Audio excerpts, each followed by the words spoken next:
Bom dia, sétimo A, boa tarde, sétimo B. Então vamos dar continuidade aí aos nossos módulos e agora estamos no módulo 12. Esse módulo fala da industrialização e os modos de produção.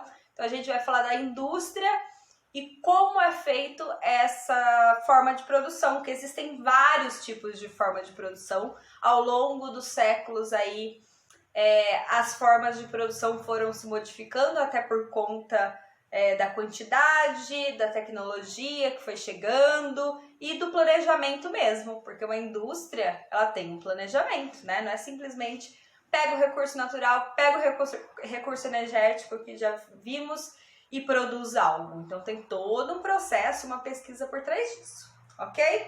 Então, acompanhando aí os tópicos de vocês, assim como a apostila, até porque nós temos essas 2 e 3 aqui com vídeo ferramentas para estudarmos juntos.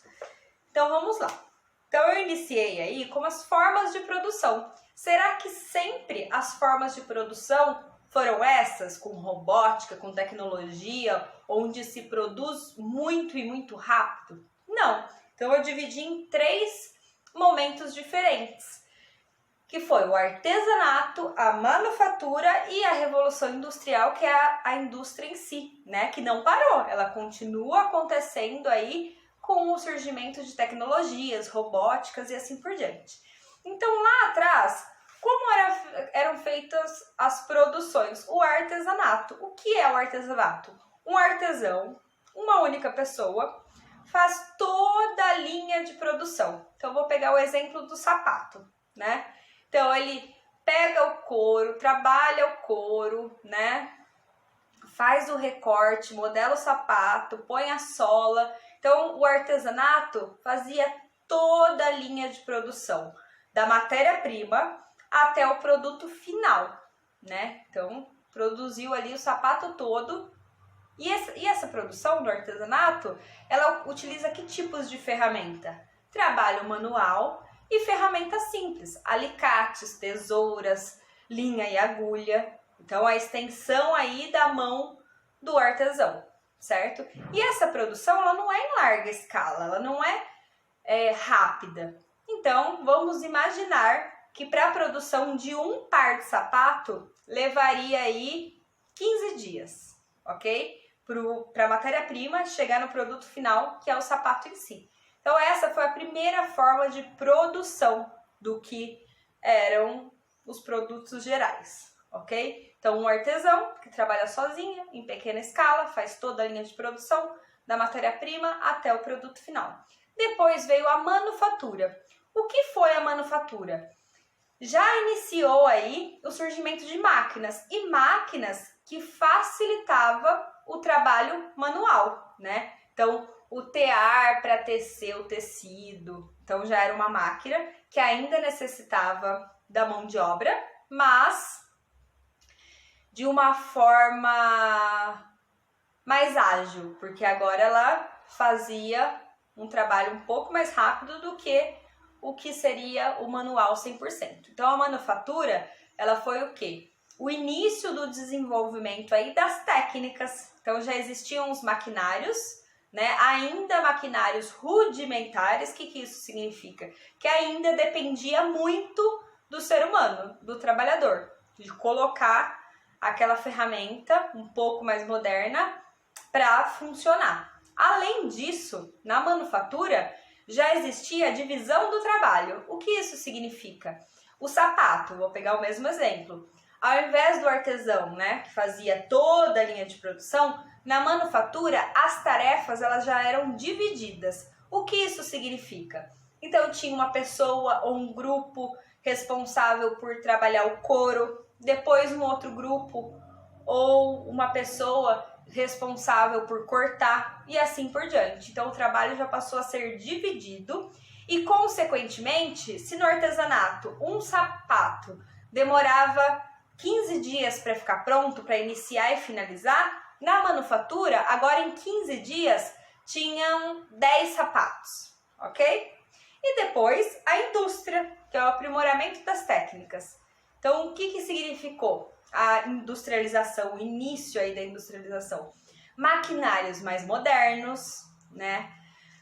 Agora, na indústria, as máquinas passou a fazer o trabalho da mão de obra. Então, não precisa mais no tear, né, que eu dei o exemplo para vocês, não precisa mais do trabalhador lá tecendo. A máquina faz sozinha, né? Ainda no início lá da industrialização, máquinas pouco desenvolvidas, mas para a época era um desenvolvimento muito grande, onde, vamos pensar em quantidade, o artesão fazia um sapato em 15 dias. Na manufatura, que é o começo aí dos maquinários, 10 sapatos em 15 dias. A indústria agora faz 50 sapatos em 15 dias. E além disso, não precisa 100% apenas da mão de obra, ou seja, de colocar lá a mão literalmente na massa e fazer o produto. Agora as máquinas elas já tinham autonomia, isso lá na Revolução Industrial. E esse processo não parou, né? Continuou, não é? E continua. Atualmente nós temos maquinários a partir da robótica, onde as fábricas antes, lá atrás, precisava de 200 funcionários e atualmente precisa de 50 funcionários, né? E esses 50 funcionários, mão de obra qualificada. Ele não vai ficar mais lá na montagem do produto, a máquina faz isso, ele vai ficar na programação, na parte administrativa, em outras áreas da produção aí dessa indústria.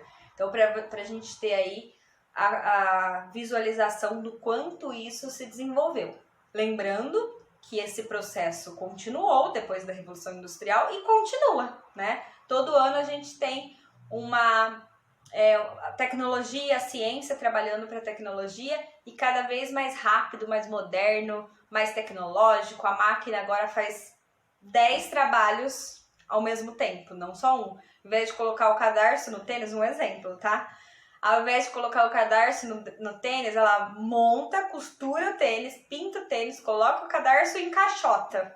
Então, tudo isso uma máquina faz, as multifunções. E esse processo não parou, né? Agora, associando aí a robótica que vocês têm, que é toda a parte de programação, então é isso, a indústria 4.0 que a gente chama. Então, ela tá muito tecnológica e esse processo não parou, ele continua, né? Aí virão novas tecnologias, novas formas de produção e tudo mais. Tipos de indústria. A gente não pode falar, é uma fábrica, é uma indústria e é por isso mesmo, acabou. Não, vai além disso. Então, existem tipos de indústria. Vamos entender o que significa. Então, eu coloquei para vocês tipos de indústrias, quais são os setores dela, e aí entra de base e bens de produção. O que é isso? O que é indústria de base ou bens de produção? É a indústria que vai lá retirar o recurso e fazer a primeira transformação dela. Então, vou pegar o minério de ferro. Então, a mineradora vai lá, retira esse recurso e manda para a siderúrgica, onde ela vai fazer a primeira transformação e transformar esse ferro em chapas de aço, em barras de ferro, ok? É a indústria de base. E por que base? Porque isso que ela produziu vai servir como base, o nome já diz, para algum outro setor, né? Para construção lá, para produção de veículos, de eletrodomésticos, de materiais de construção, enfim. Por isso que é a indústria de base, é a básica, ok? Indústria de bens intermediários. Então, é o meio do caminho. Está associado à indústria que produz os maquinários, ferramentas, pregos, parafusos. Então, já tem um produto e esse produto ele vai ser utilizado com uma outra finalidade, ok? Então, por isso que é bens intermediários. Maquinários também entra nos intermediários, né? Então, uma indústria, ela produziu um tear super moderno. É a indústria de bens intermediários. Esse tear vai lá para a indústria de tecido e vai produzir o tecido, tá bom? E a última é a indústria de bens de consumo, ou que a gente chama de indústria leve. O que é isso? É o produto final, é aquela que vai fazer o produto final. Vou pegar o exemplo do minério de ferro. Então, a indústria de base retirou o minério de ferro, fez a primeira transformação dela e transformou em chapas de ferro. Essas chapas de ferro vão para uma indústria que vai produzir eletrodomésticos gerais. E aí ela já é a indústria de bens de consumo. Ela pegou a chapa de ferro lá da indústria de base, transformou num fogão que vai ser vendido agora para o consumidor. Então, a indústria final, né? A indústria de bens de consumo. E o que são os bens de consumo? Que a gente consome. E aí a gente divide esses bens de consumo em dois grupos diferentes. Bens duráveis e bens não duráveis. O que são os bens não duráveis? Alimento, por exemplo, né? Então, alimento a gente tem a necessidade, mas não é algo que você vai ter aí 10 anos, não é verdade? Um carro é de bens duráveis. Um imóvel, uma casa é de bens duráveis. Eu não escolho, eu não quero mais esse carro, vou trocar, né? Não. Roupa, eu usei uma vez, ela é descartável. Não, ok? Então, bens duráveis e não duráveis. Na página 239 tem uma tabela. Deixa eu abrir aqui também. E essa tabela, ela mostra exatamente isso que eu tô falando para vocês, mas de forma mais organizada, tá bom? Então, aí mostra o setor da indústria, a descrição, o que esse tipo de indústria faz, e ainda tem exemplos, ok? Então, deem uma olhadinha aí, façam uma análise aí dessa tabela, uma leitura. Modelos de produção. Então, como assim modelo de produção? É como se fosse uma receita para como isso será produzido. Lembra que eu falei que tem um planejamento na indústria? Então, não simplesmente vai lá e produz de qualquer forma, não. Principalmente se tratando de grandes indústrias, né? Até porque a indústria, gente, não é só para fazer algo para consumo. É muito além disso. Tem a questão da necessidade dos produtos, seja alimentício, têxtil, enfim, os gerais aí, tá? Então, modelos de produção. Lá no passado, já falo que são 3 palavrões aí. Então, temos o Taylorismo, o Fordismo e o Toyotismo. O que lembra esses nomes? Carros, né? Na verdade, é a forma de produção dessas grandes indústrias, principalmente montadoras. O Taylorismo foi a primeira forma de produção. O que isso significa? Que era a organização. O que pensaram? Opa, eu não vou deixar todos os meus trabalhadores trabalhando de qualquer forma, eu vou organizar isso, porque a partir da organização eu tenho uma maior produção, um maior rendimento, um menor gasto e aí eu lucro mais, né? É tudo a partir aí da organização. Então, o Taylorismo é a forma da organização em hierarquias. O que isso significa? Esse grupo de trabalhadores dentro dessa indústria vai ficar neste setor, neste e assim por diante. Então, o que vai acontecer? Vai otimizar a forma de produção, organizar a forma de produção e não vai virar uma bagunça. Então, esse foi o Taylorismo, ok? Cada um tinha uma função dentro da linha de produção. Depois veio o Fordismo. O Fordismo, ele pensava em quantidade. O que isso significa? O que foi implantado aí no período do Fordismo, da organização de produção? A esteira de produção. Então, tem um filme muito legal, que eu vou linkar ele para vocês assistirem também, que é do Chaplin, como é o nome? Tempos Modernos, né? Se vocês encontram, eu vou colocar um recorte que é de 25 minutinhos, que ele mostra exatamente nesse período. Então, mostra o personagem numa linha de produção apertando o parafuso, onde ele tem a função dele, paradinho ali na esteira, e não importa o que aconteça, né? Não tinha direitos, não tinha nada. Ele tem que fazer o quê? Tem que apertar o parafuso. Essa é a função dele. E essa questão do Fordismo é o quê? A quantidade. Então, quanto mais organizado, que herdou lá do Taylorismo, quanto mais organizado minha linha de produção, mais eu produzo. E isso é o que eu preciso, ok? Então, o Fordismo é a linha de produção, cada um na sua função, não precisa nem saber nada, não é mão de obra qualificada, precisa apertar o parafuso, precisa colocar o prego. Essa é a função específica do trabalhador, para produzir mais. E o último é o toyotismo. O toyotismo, é lógico que ele tem uma herança aí do taylorismo, do fordismo, mas ele foi mais evoluído. Por quê?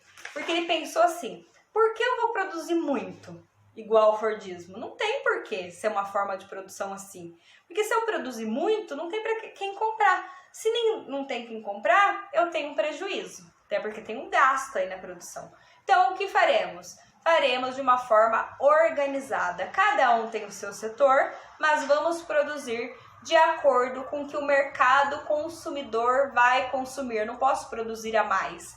Vou dar um exemplo que eu sempre dou para as turmas. Eu falo da receita de brigadeiros, né? Então, se você produz mais do que vai ser vendido, você vai ter um prejuízo, porque parte não será vendida. Então, cadê seu lucro? Não funciona. Então, o toyotismo foi a produção enxuta. O que isso significa? Produzir o essencial. Então, tem uma forma de economizar aí na produção, mas o lucro lá vai ser maior, porque se eu economizei na produção, eu posso cobrar mais do meu produto, ok? E a equipe aqui é multifuncional. O que isso significa? Todo mundo sabe fazer tudo. E, aliás, nesse período já tem máquinas. Então, as máquinas, elas desenvolvem aí o papel desse multifuncionalismo. Ao invés de uma máquina que aperta um parafuso, agora tem uma máquina que realiza 5 funções, ok? Informatização e robotização. Voltei, caí e voltei. Então, dando continuidade aqui, informatização e robotização da produção, né? Que foi depois da segunda revolução industrial, onde essa tecnologia e a ciência começou a investir cada vez mais em pesquisas. E qual é o objetivo dessas pesquisas? Produzir e desenvolver aí tecnologias, né? A fim de ter maquinários mais modernos, que produza mais, com mais eficiência, menor gasto e assim por diante, ok? Então, informatização e robotização da produção. Robôs na linha da produção, né, que já é a nova era aí da industrialização da tecnologia. Então, se lá, artesanato, um único artesão fazendo a linha de produção. Manufatura, o início das máquinas, mas que precisava aí da ação do ser humano, da mão de obra ainda do ser humano. A indústria começou o processo de industrialização e o surgimento de tecnologias relacionadas a máquinas, e as máquinas se modernizando cada vez mais e produzindo cada vez mais e tendo multifunções cada vez mais, e esse processo aí continua. Então, os robôs na linha da produção, né? E também tem um ponto negativo em relação a isso, né? Então, a questão da mão de obra. Então, a mão de obra, atualmente, ela é exigida ser mão de obra qualificada, e além de ser mão de obra qualificada, em menor quantidade. Então, se lá na linha de produção precisava de 200 trabalhadores numa esteira para fazer os trabalhos, agora um robô faz isso, né? Uma esteira elétrica, onde tudo é informatizado e não precisa do trabalhador, o que é um ponto negativo por conta da questão do desemprego e necessidade de se especializar, então ser mão de obra qualificada. As máquinas passam a executar um grande número de tarefas e cada vez mais, essa é a tendência, né? Áreas industriais e principais características. Então, para ser instalada uma indústria em determinado local, não é simplesmente, essa região tá bonita, eu vou instalar a indústria. Ela é intencional, o tipo de indústria e a sua localização, porque vai estar relacionado ao quê? A fonte de matéria-prima. Então, a indústria, ela sempre vai ser instalada próxima à fonte de matéria-prima ou em regiões que consiga receber essa matéria-prima de forma mais rápida. Então, próximo a grandes rodovias, a portos, às cidades maiores. Então, tem a questão da boa infraestrutura, então, a necessidade da indústria ali, que tudo que ela necessita, matéria-prima, localização, espaço, fluidez, que é o transporte, oferta de mão de obra. Então, as indústrias, elas sempre são instaladas na região que tem uma oferta de mão de obra. E a ideia é que seja mão de obra barata. Por quê? Porque ela consegue faturar mais. Então, se a mão de obra é barata, ela tem mais funcionários, produz mais e gera mais lucro. Então, oferta de mão de obra e mercado consumidor. O que adianta a indústria produzir e não ter quem consumir? Lembrando que é um ciclo, né? Tem a matéria-prima que vai ser enviada para a indústria, que vai gerar o produto, vai ter a força de trabalho ali, então alguém vai vender sua força de trabalho para ter um salário, que também é o mercado consumidor. Então, sem esse ciclo, não funciona. Aí a gente tem uma crise econômica aí de todo esse sistema, ok? Na página 244, tem uma imagem. Então, é um esqueminha aí de uma cidade que mostra os principais pontos para a instalação de uma indústria, né? Então, facilidade nas trocas de informação, são cidades grandes, disponibilidade de mão de obra qualificada e mão de obra barata, incentivos dados pelo governo municipal, estadual e federal. Então, olha, instala aqui. A gente fala que é incentivo fiscal. Para a cidade, para o município, para a região, é positivo ter uma indústria, porque significa o quê? Trabalho, né? Se significa trabalho, é uma movimentação aí na economia da cidade. Disponibilidade de matérias-primas, o mercado consumidor, boa infraestrutura, facilidade para distribuição dos produtos, então para mandar para um porto para ser exportado, para uma região que tem aeroportos, linha férrea, enfim. E desenvolvimento e tecnologia. Reparem, os maiores centros industriais, os maiores polos industriais do Brasil estão próximos às grandes universidades. Por quê? Porque de onde sai a ciência, ou polos de tecnologia? De onde sai a ciência, a pesquisa, o desenvolvimento? Das universidades. E a partir daí tem o desenvolvimento da indústria. Então as coisas, né? A indústria, a ciência, o mercado consumidor, a mão de obra, elas caminham juntas, elas precisam caminhar juntas, se desenvolver juntas. Ok? É uma força-tarefa aí. O próximo tópico, na página 245, eu coloquei para vocês observarem aí esse mapa. Esse mapa mostra mundo principais concentrações industriais. O mapa é de 2013. Então, mostra as regiões com as principais concentrações das indústrias. Olha só, vocês vão perceber que os países desenvolvidos, os países ricos, principalmente os do hemisfério norte, concentram um grande número de áreas industriais, mas no hemisfério sul, que são países pobres também. E aí já eu explico o porquê disso, tá bom? Indústria no início do século XXI. Então, no início do século XXI aí, já tínhamos o quê? Tecnologia. A tecnologia já estava bombando, né? Então, temos o domínio da tecnologia e da informação. Quando a gente fala de tecnologia, são as máquinas. Quando a gente fala de informação, rede de computadores, né? Que é informação rápida. Eu sei o que está acontecendo do outro lado do mundo em tempo real. Eu tenho informação que a indústria na Coreia do Sul se desenvolveu super no último ano. Enfim. E a valorização também nesse período do século XXI da mão de obra qualificada. Por quê? A mão de obra não qualificada está sendo cada vez mais substituída por máquinas. Então, ao invés de ter 200 trabalhadores, eu tenho uma máquina que faz o trabalho de 200 trabalhadores. Mas, uma hora, em algum momento, o ser humano, a mão de obra vai deixar de ser importante? Jamais, né?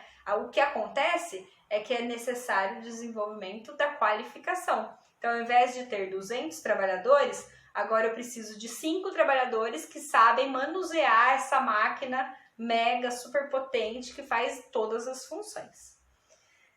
Aí eu coloquei uma informação para vocês. Até o século XX, as indústrias geraram muitos empregos, né? E depois, no século XXI, a demanda industrial passou a utilizar cada vez mais maquinários e eliminar mão de obra aí, o que gera o problema do desemprego estrutural, né? A substituição do ser humano por maquinários. E as empresas transnacionais? O que são as empresas transnacionais? Como eu falei para vocês observarem o mapa aí da página 245 e perceberem que as maiores concentrações industriais estão nos países desenvolvidos, mas não somente nos países desenvolvidos, e sim também nos países subdesenvolvidos, ou seja, países pobres, o que isso significa? Que é uma lógica. O que são as transnacionais, as multinacionais? São grandes empresas, milionárias empresas de países desenvolvidos. Então, quem são os donos, os idealizadores dessas grandes empresas são os países ricos, mas a fábrica em si está, por exemplo, no nosso país, um país subdesenvolvido. E o que isso significa? É uma lógica industrial. Por quê? O que compensa para a indústria? Instalar a fábrica, a produção dela aqui no país subdesenvolvido, no caso eu vou dar o exemplo aqui do Brasil, instalar essa fábrica aqui no país desenvolvido, onde tem mão de obra mais em conta, mão de obra barata e matéria-prima. Então, essa é a lógica. Nosso país ele tem muitas multinacionais, Essas multinacionais, essas grandes corporações dos diversos segmentos industriais aí, seja automobilístico, alimentação, têxtil, de informação, de produtos químicos, enfim, geral aí. Elas não são nossas, elas estão instaladas no nosso território por várias facilidades e para obtenção de maior lucro, mas elas não são nossas, elas são de outros países. Então é uma forma de explorar a nossa mão de obra. Se lá no período da colonização, no início do período da colonização, as metrópoles, então Portugal vinha aqui, retirava os nossos recursos, madeira, minerais, levava para Portugal para Portugal enriquecer, né, acumulando essas riquezas.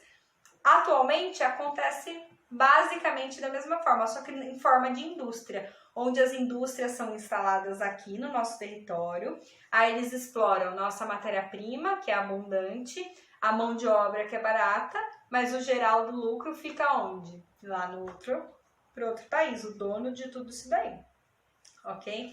E aí o último item, na página 247, eu coloquei a observação aqui para vocês analisarem esse mapa. Então, Toyota, locais de produção e de mercados. Então, aqui onde é produzido, locais onde tem as fábricas da Toyota, onde produz o produto final, que são os automóveis, né, os carros, ou produz parte, porque as transnacionais também faz isso. O que acontece? Ela descentraliza a sua produção. Então, vai produzir em um país, produz o pneu, no outro país, produz o carro, a parte da lataria do carro, e no outro país, produz o motor. Depois, vai para uma montadora, que é uma terceira indústria do mesmo segmento, e monta todo esse produto, que é o produto final, que vai para o consumidor. Ok? Então, esse mapa aí, façam a análise dele, que ele está bem completinho, mostrando com um exemplo a Toyota, tá bom? E aí, o último item aqui, eu coloquei a China, né? Que está sendo colocado aí, aliás, já vem há alguns anos nos noticiários de China, Japão, alguns países asiáticos. Por quê?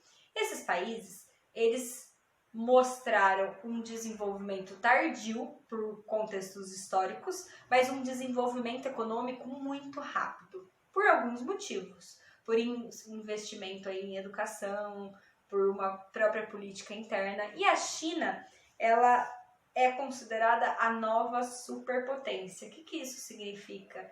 Que é o país que desenvolveu muito nos últimos anos, se desenvolveu muito rápido e agora ela detém grande parte desse processo industrial ou de produtos que chegam para nós. Então comecem a observar aí na casa de vocês, nas coisas que vocês consomem, seja um eletroeletrônico, seja um alimento, tecido, linha, enfim, diversos produtos que a origem é chinesa.